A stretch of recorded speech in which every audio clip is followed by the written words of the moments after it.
오늘의 10분 말씀. 사도행전 11장 19절로 30절입니다.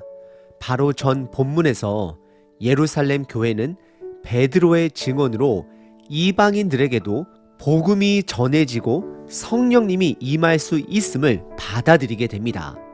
그리고 오늘 본문은 우리가 자주 들었던 안디옥 교회가 등장합니다.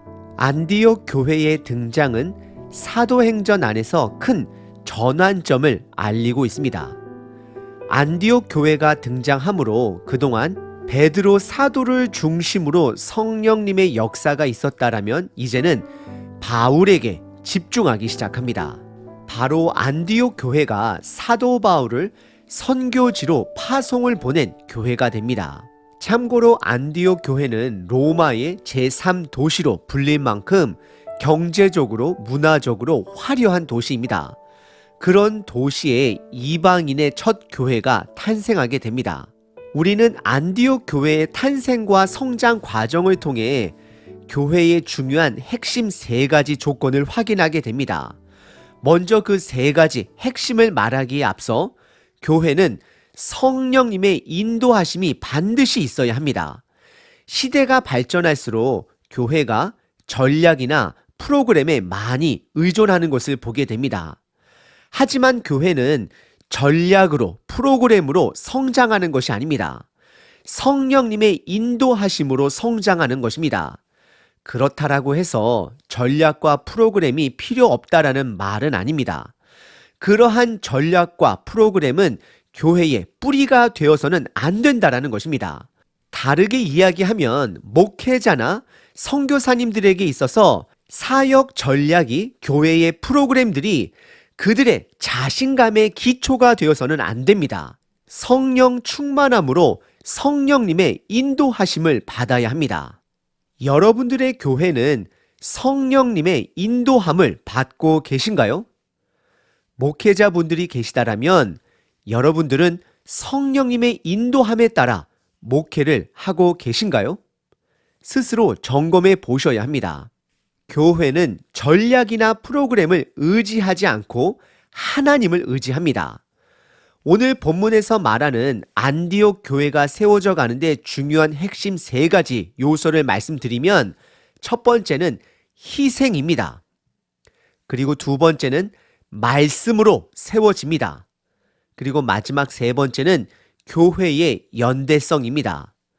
오늘 본문을 통해 우리들의 교회 안에 희생, 말씀, 다른 교회와 연대성이 있는지를 점검해 보시길 바랍니다. 오늘 본문은 크게 3부분으로 구분해 볼 수 있습니다. 첫 번째는 안디옥 교회의 탄생입니다. 그리고 두 번째는 예루살렘 교회에서 안디옥 교회로 바나바를 파송합니다. 세 번째는 안디옥 교회의 구제입니다. 첫 번째 부분은 안디옥 교회의 탄생입니다. 19절서부터 21절입니다.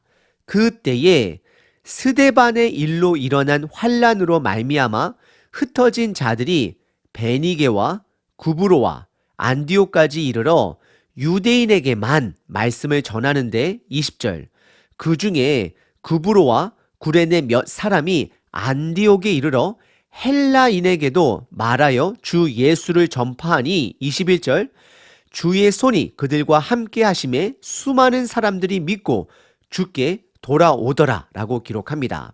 19절에 안디옥 교회의 시초가 스데반의 죽음에서 시작되었음을 밝히고 있습니다. 스데반의 죽음으로 핍박이 일어났고 그로 인해 흩어진 유대 그리스도인들이 베니게와 구브로 섬과 안디옥까지 이르러 유대인들에게만 먼저 복음을 전하였다라고 기록을 합니다. 하지만 20절에 그 중에 구브로와 구레네 몇 사람이 안디옥에 사는 헬라인에게도 예수님을 전하게 되자 21절에 성령님이 그들과 함께함으로 수많은 사람들이 예수를 믿고 주께 돌아왔다라고 기록하고 있습니다. 우리는 여기서 안디옥 교회가 세워져 가는데 가장 중요한 핵심 조건 한 가지를 확인할 수 있습니다. 그것은 바로 희생입니다. 스데반이 죽음이 없었으면 안디옥의 교회는 세워지지 않았습니다. 그리고 당연히 예수님의 희생이, 그분의 죽음이 가장 기본이 되지만 스데반의 죽음으로, 그분의 희생으로 안디옥 교회가 세워졌음을 밝히고 있습니다. 대한민국에 교회가 들어올 수 있었던 것은 수많은 선교사님들의 희생, 죽음이 있었기 때문입니다.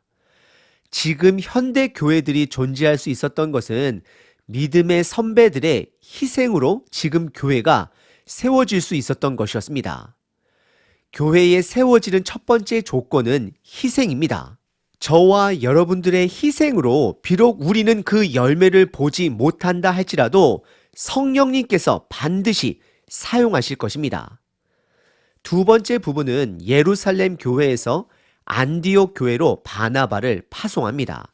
22절부터 26절입니다. 예루살렘 교회가 이 사람들의 소문을 듣고 바나바를 안디옥까지 보내니 23절. 그가 이르러 하나님의 은혜를 보고 기뻐하여 모든 사람에게 굳건한 마음으로 주와 함께 머물러 있으라 권하니 24절. 바나바는 착한 사람이요 성령과 믿음이 충만한 사람이라. 이에 큰 무리가 주께 더하여 지더라. 25절. 바나바가 사울을 찾으러 다소에 가서 26절.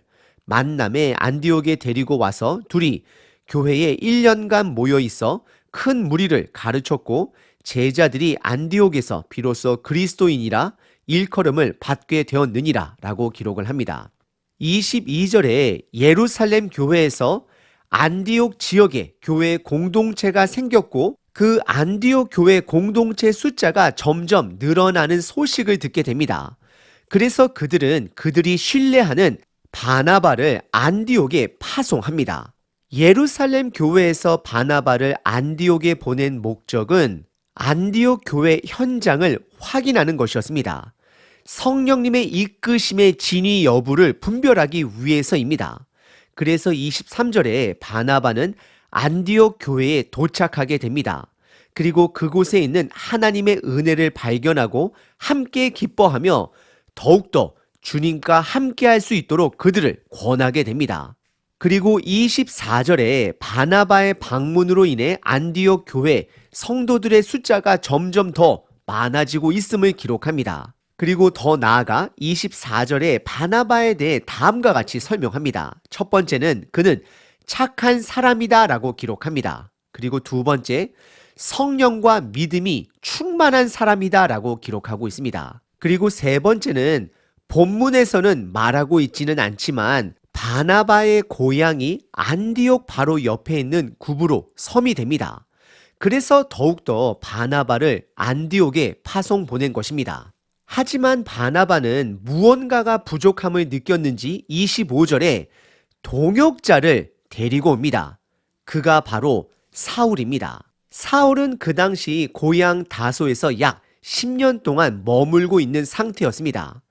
하지만 성령님의 인도하심으로 바나바는 사울과 함께 안디옥 교회에 와서 섬기게 됩니다. 특별히 26절에 보시면 바나바와 사울은 1년 동안 안디옥 교회 성도들에게 말씀을 집중적으로 가르쳤고 그로 인해 그들의 구별된 삶이 드러나므로 안디옥 주변 사람들이 교회 제자들을 향하여 그리스도인이라 부르게 됩니다. 그리스도인이란 예수님께 속한 사람, 예수님을 따르는 사람을 일컫는 말이 됩니다.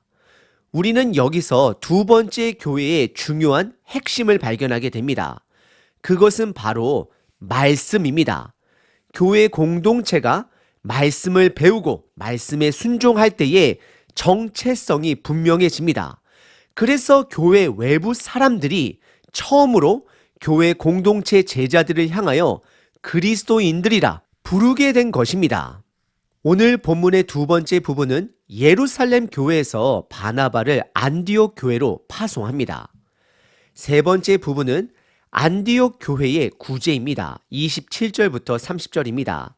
그때에 선지자들이 예루살렘에서 안디옥에 이르니 28절 그 중에 아가보라 하는 한 사람이 일어나 성령으로 말하되 천하의 큰 흉년이 들리라 하더니 글라우디오 때에 그렇게 되리라. 29절 제자들이 각각 그 힘대로 유대에 사는 형제들에게 부조를 보내기로 작정하고 30절 이를 실행하여 바나바와 사울의 손으로 장로들에게 보내니라 라고 기록합니다.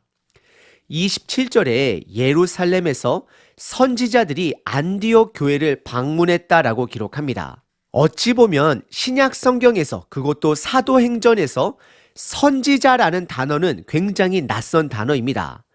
이들은 예루살렘에서 올라온 복음의 순례자들이라 보면 됩니다. 그들은 성령 충만한 자로서 28절에 그 중에 한 명 아가보라 하는 사람이 있다 말합니다. 그는 성령님의 인도함에 따라 큰 흉년이 있을 것을 예언하게 됩니다. 그리고 그때는 글라우디오 황제 때에 그 흉년이 있을 것을 예언합니다. 실질적으로 1세기 역사학자 요세푸스 기록에 따르면 그 당시 큰 흉년으로 인하여 굶어 죽은 자가 많았음을 기록합니다. 그리고 이어서 29절에 보시면 안디옥 교회는 예루살렘 교회를 돕기 위해 힘을 씁니다. 그들은 돈을 모아 30절에 바나바와 사울의 손으로 예루살렘 교회 리더들에게 보내게 됩니다. 먼저 이 사건은 상징적 의미가 담겨져 있습니다. 복음이 문화의 경계를 넘어서 이제는 유대인과 이방인이 하나됨을 보여줍니다. 그리고 동시에 교회가 세워지는데 중요한 핵심을 말합니다. 그것은 교회의 연대성입니다. 교회는 서로 도와야 합니다. 왜냐하면 모든 교회는 결국 성령 안에서 다 연결되어 있기 때문입니다. 오늘 본문의 세 번째 부분은 안디옥 교회의 구제입니다. 오늘 본문은 안디옥 교회의 탄생에 대해 살펴봤습니다. 사도행전은 누가 구체적으로 안디옥 교회를 세웠는지 말하고 있지 않습니다. 다만 스데반의 죽음으로 일어난 핍박이 제자들을 흩어지게 했고 그 제자들 중에 누군가 안디옥 이방인들에게 헬라인에게 복음을 전하게 되어 이방인의 첫 교회가 세워졌음을 보여주고 있습니다. 결국 성령님의 인도하심으로 안디옥 교회가 세워졌습니다. 이제 안디옥 교회를 중심으로 바울은 전도 여행을 하게 됩니다. 오늘 본문은 교회가 성령님의 인도함을 받아야 함을 강조합니다. 지역 교회의 전략도 프로그램도 중요하지만 그것은 핵심이 될 수는 없습니다. 성령님의 인도함을 받는 것이 핵심입니다. 그러기 위해서는 교회 목회자들서부터 그리고 모든 성도님들에 이르기까지 한 사람 한 사람이 성령 충만해야 합니다. 말씀으로 충만해야 합니다. 그래서 성령님의 인도함을 받게 되는 것입니다. 그리고 오늘 본문은 교회가 굳건하게 세워져 가는데 중요한 핵심 세 가지를 제시합니다. 첫 번째는 희생입니다. 당연히 가장 큰 희생은 예수님의 십자가 희생입니다. 그래서 교회의 머리는 예수님이 되는 것입니다. 교회의 반석은 예수님이 됩니다. 그리고 안디옥 교회는 스데반의 희생으로 세워졌습니다. 분명 스데반은 그것을 몰랐을 것입니다. 그의 죽음이 이렇게 큰 영향을 주게 될 것을 몰랐을 것입니다. 그렇습니다. 저와 여러분들의 현재의 희생이 우리는 모르지만 성령님의 인도하심으로 반드시 열매를 맺게 될 것입니다. 그리고 두 번째 핵심 요소는 말씀입니다. 오늘 본문 바나바는 사울을 찾아갑니다. 아마도 그가 부족한 말씀 가르침을 사울과 함께함으로 안디옥 교회를 세우길 원했던 것입니다. 그래서 그들은 1년 동안 열심히 말씀을 가르칩니다. 그렇습니다. 교회에는 반드시 말씀이 있어야 합니다. 말씀이 바로 설 때 교회의 정체성을 되찾게 됩니다. 그래서 그리스도인이라는 칭호는 외부인들로부터 받게 된 것입니다. 그리고 마지막 세 번째 교회의 핵심은 교회들의 연대성입니다. 교회와 교회는 경쟁 상대가 아닙니다. 서로 제자들을 함께 만들고 복음 전파에 힘을 쓰는 함께 성령님의 인도함을 받는 공동체입니다. 때로는 교단이 다를 수 있습니다. 하지만 성령 하나님은 모든 교회를 사용하십니다. 오늘 본문 안디옥 교회는 예루살렘 교회에 큰 흉년이 들자 최선을 다해 돕습니다. 교회는 서로 도와야 합니다. 다시 말씀드립니다. 교회는 프로그램이나 전략을 의지하는 공동체가 아닙니다. 희생할 때, 말씀으로 세워져 갈 때, 그리고 서로 도울 때 복음의 능력은 더욱더 선명하게 드러날 것입니다. 오늘 하루 우리들 각자 지교회를 위해 기도하시길 바랍니다. 첫 번째, 세상을 위해 희생하는 교회가 될 수 있도록. 두 번째, 말씀으로 세워져 가는 교회가 될 수 있도록. 마지막 세 번째, 서로 돕는 교회가 될 수 있도록 기도하시길 바랍니다. 365일 기도문입니다. 빌립보서 2장 4절. 각각 자기의 일을 돌보 뿐더러 또한 각각 다른 사람들의 일을 돌보아 나의 기쁨을 충만하게 하라. 하늘을 여시고 모든 생명을 만드신 아버지를 찬양합니다. 하나님이 나를 돌보실 때에 갓난아기처럼 돌보심에 감사합니다. 오늘도 내가 안전한 것은 모두 하나님의 은혜임을 고백합니다. 하나님 아버지께서 나를 돌보셨듯이 나 또한 이웃을 향하여, 교회 식구를 향하여, 세상을 향하여 희생하는 자 되길 원합니다. 내가 남을 돌보고 희생하는 삶이 하나님을 닮은 삶임을 알게 하소서. 오늘 하루도 하나님의 뜻을 이루기 위해 움직이는 하루 되게 하소서. 오늘도 나를 움직이심으로 순종의 길을 가길 원합니다. 자비의 하나님을 닮아 자비의 자녀가 되겠습니다. 예수 그리스도의 이름으로 기도합니다. 아멘. 항상 기뻐하라. 쉬지 말고 기도하라. 범사에 감사하라.